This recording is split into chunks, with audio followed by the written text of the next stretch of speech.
During his public life, to perform miracles, Jesus asked for only one thing: faith. To the two blind men who asked him to cure them, he said, "Do you believe that I can do this?" "Yes, Lord," they answered. Then he touched their eyes, saying, "Let it be done to you according to your faith." And their eyes were opened.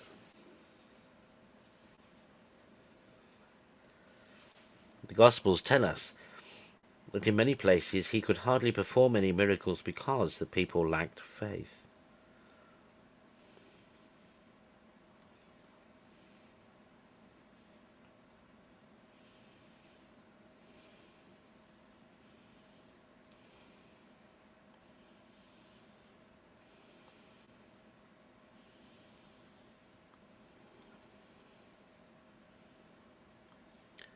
On the cross,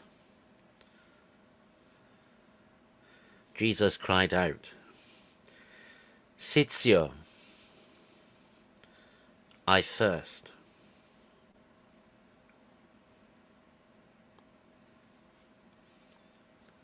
Jesus thirsts for us, for our love, for our souls, and for all the souls we must bring to him along the way of the cross, which is the way to immortality and heavenly glory.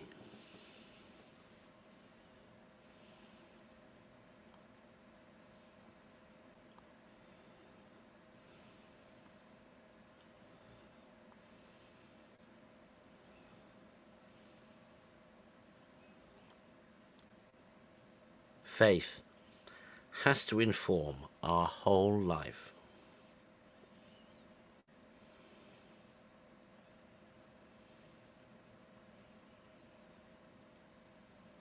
Christ lays down one condition: we must live by faith.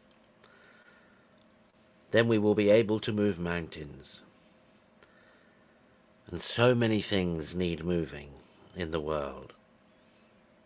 But first of all, in our hearts. We place so many obstacles in the way of grace. We have to have faith and deeds, faith and sacrifice, faith and humility.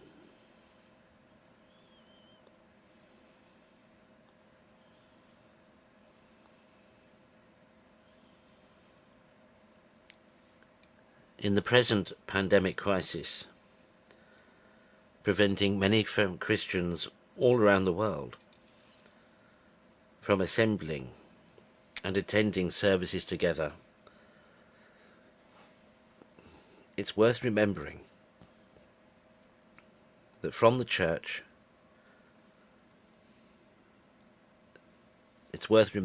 from the beginning, the church was formed from believers and their whole household. Acts 18:8. In our modern world, often hostile to religion, religious families are extremely important centers of living faith. They are domestic churches in which the parents are the first ambassadors of faith. In the home, father, mother, and children exercise their baptismal priesthood in a privileged way. The home is the first school of the Christian life, where all learn love, repeated forgiveness, and prayerful worship.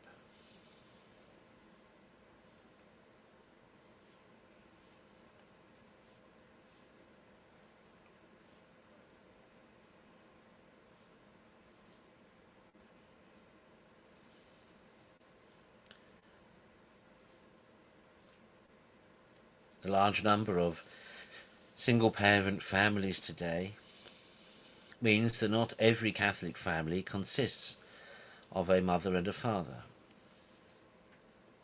Indeed, broken families seem more like the norm rather than an exception. Grandparents are raising their grandchildren in many households. And we know that even in conventional traditional families, not every Catholic husband and wife mirrors the mystery of Christ's love for the Church, his bride.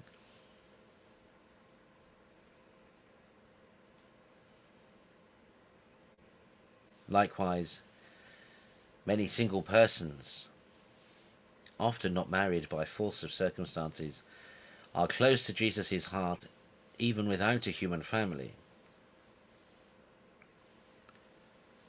The Church is a home and family for everyone, irrespective of the makeup of any household. Each unique domestic church can be a stable, loving, and holy environment.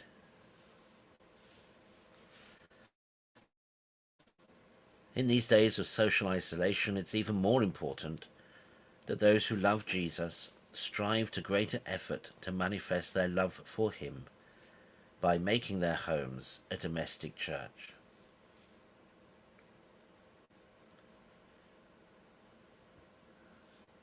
Unable to attend churches, families and households must become their own centers of worship and apostolic endeavor. Schools for saints.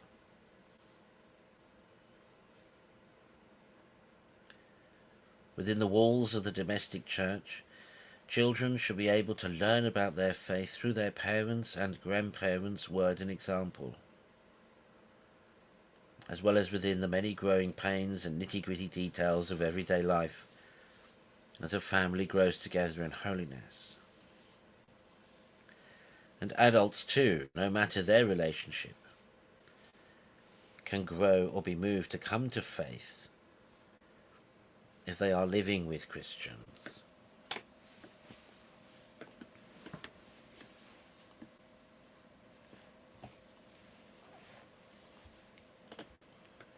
Core and central to our faith as Christians is the message and realization of salvation.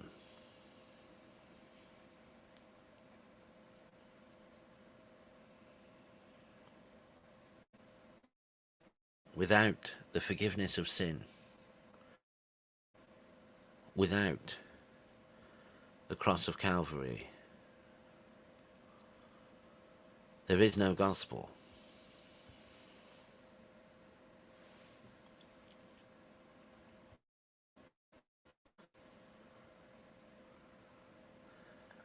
How aware are we of our sin?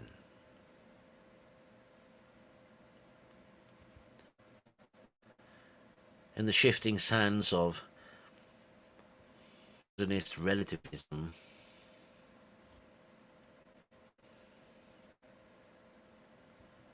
unlike times past, it's almost impossible today to get a handle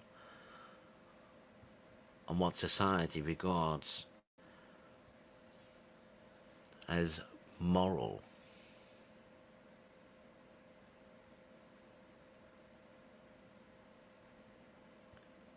But the same was true for Christians in the early church, surrounded by a pagan and largely hedonistic culture, with wide and varying and differing appreciations of what virtue even meant, let alone what it was. But the church grew, and indeed the church has persisted to today, having lived through all manner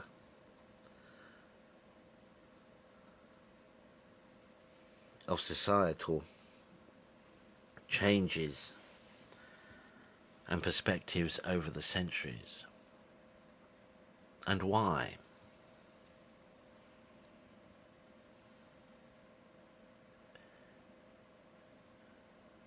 Because Christians lived the gospel as they had received it from one generation to the next.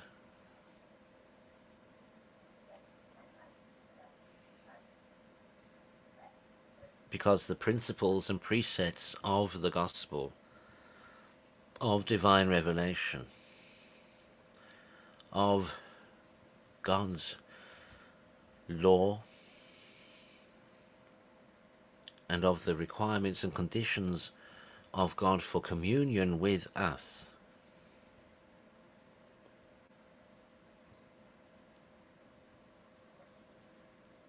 do not change.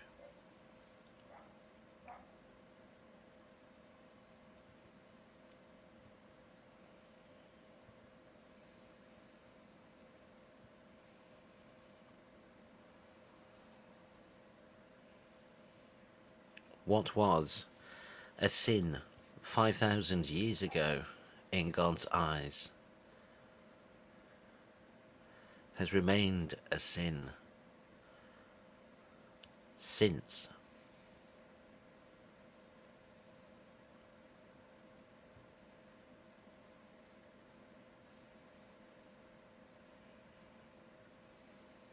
We kid and deceive ourselves if we think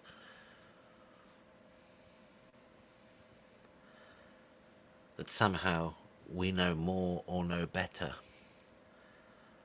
than our ancestors and forebears did. True, we may have a greater appreciation of circumstances.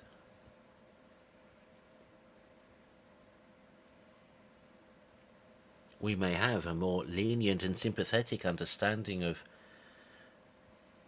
mitigating circumstances.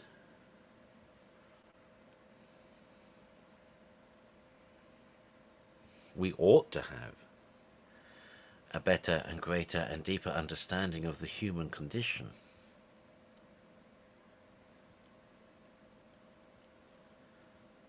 But at the end of the day,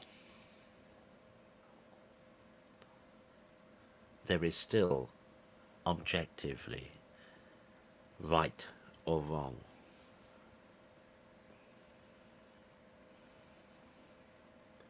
In God's eyes.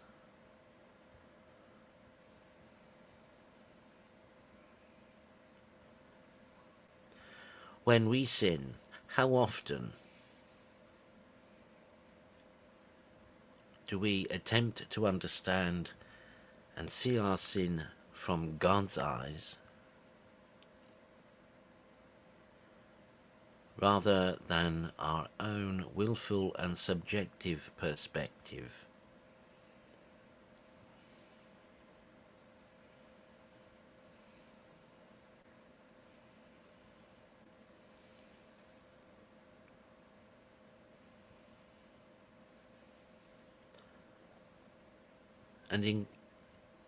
And in ignoring,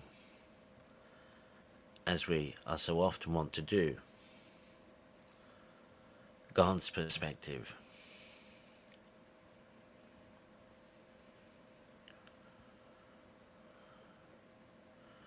we pervert and turn upside down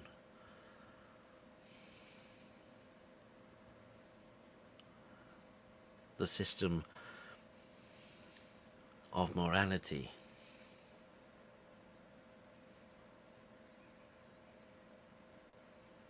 that God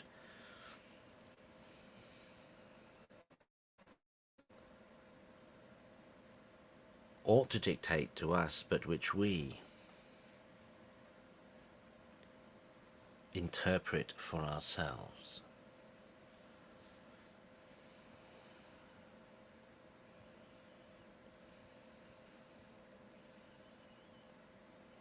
Jesus did not die Jesus did not give himself up. Jesus did not endure all that he suffered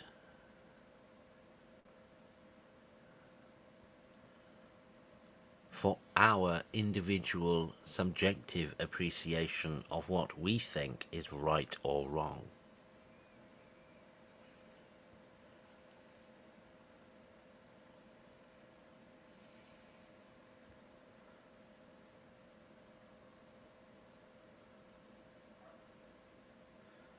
Jesus died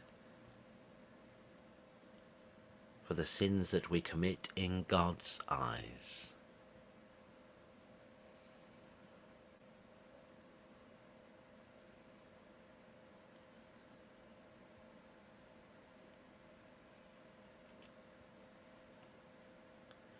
And we endanger our salvation. We endanger the eternal prospects of our souls when we deceive ourselves into thinking that our subjective appreciation and system of morality is true.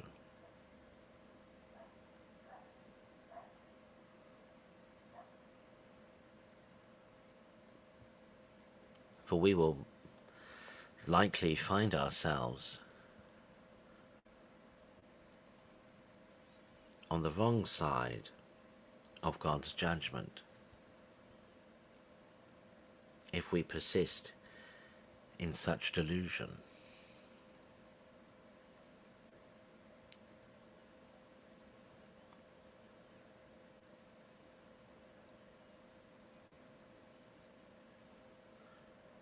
And the reality is, of course, that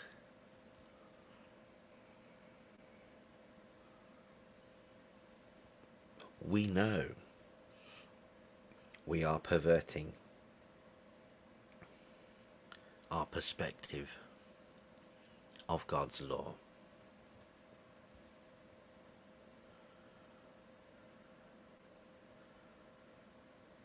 We are trying to make ourselves feel better despite having committed sins.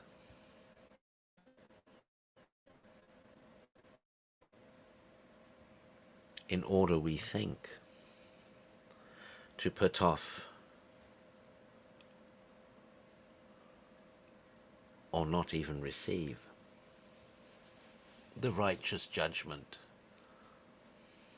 that would condemn us.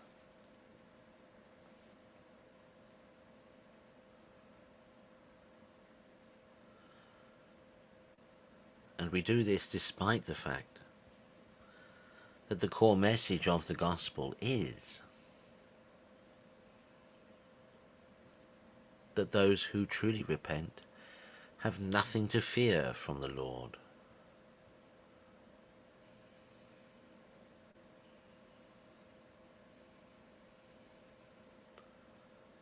As St. John writes, God sent not his Son into the world to condemn the world,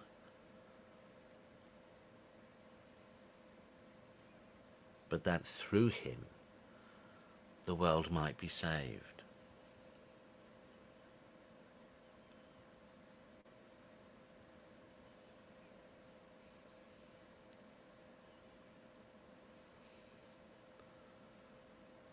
Thus, when we delude ourselves with our own subjective, morally relativistic appreciations and perspectives, thinking to be avoiding judgment, in fact,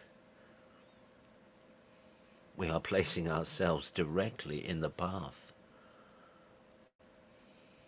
of condemnation. And not by anything that God has done, nor said.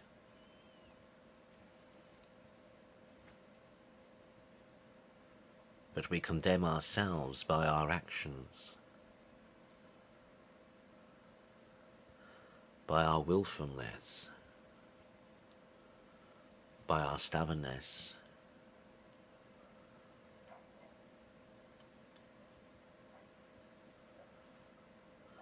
by our self-deceit.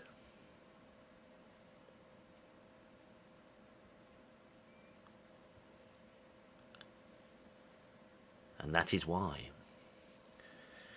we continue to perpetuate sin. We heap coals upon our own heads.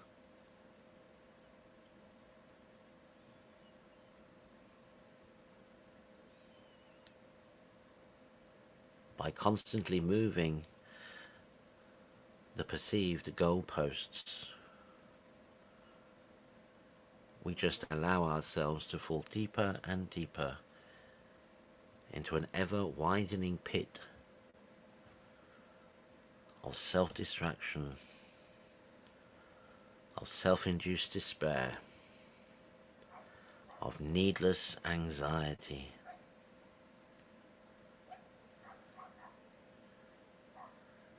and a self-induced guilt.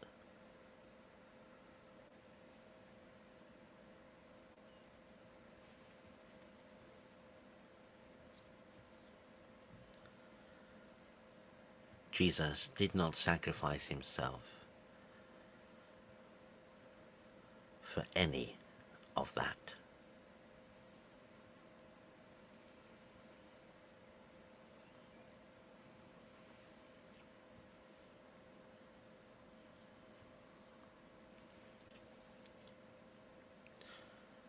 All through Lent, Holy Church has encouraged us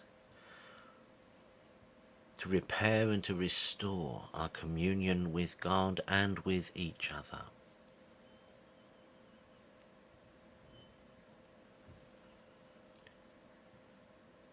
In this final lead up to Good Friday, that is Holy Week,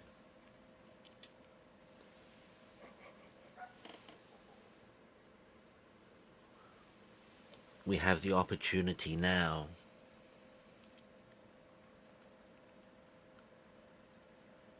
to realize and manifest demonstrably our soul's desire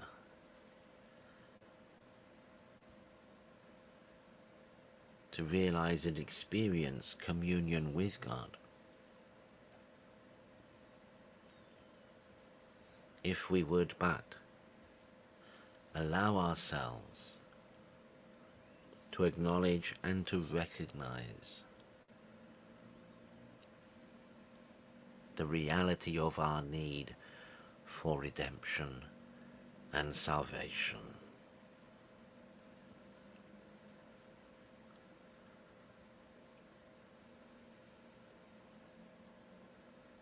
We were reminded at the beginning of Advent and at the beginning of Lent that the day of salvation is at hand.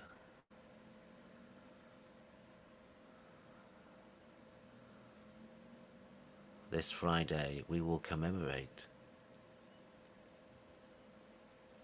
the perpetual day of salvation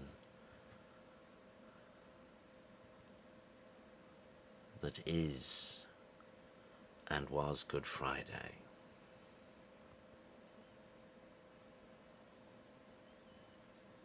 The question is,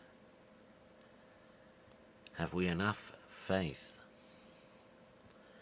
to trust in God's promises revealed by Christ and avail ourselves wholly of the redemption that is proffered us by the cross? Do we dare make the ultimate sacrifice for God of sacrificing ourselves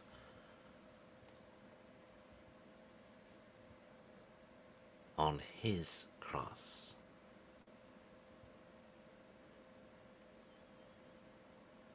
To realize true union with him who is love.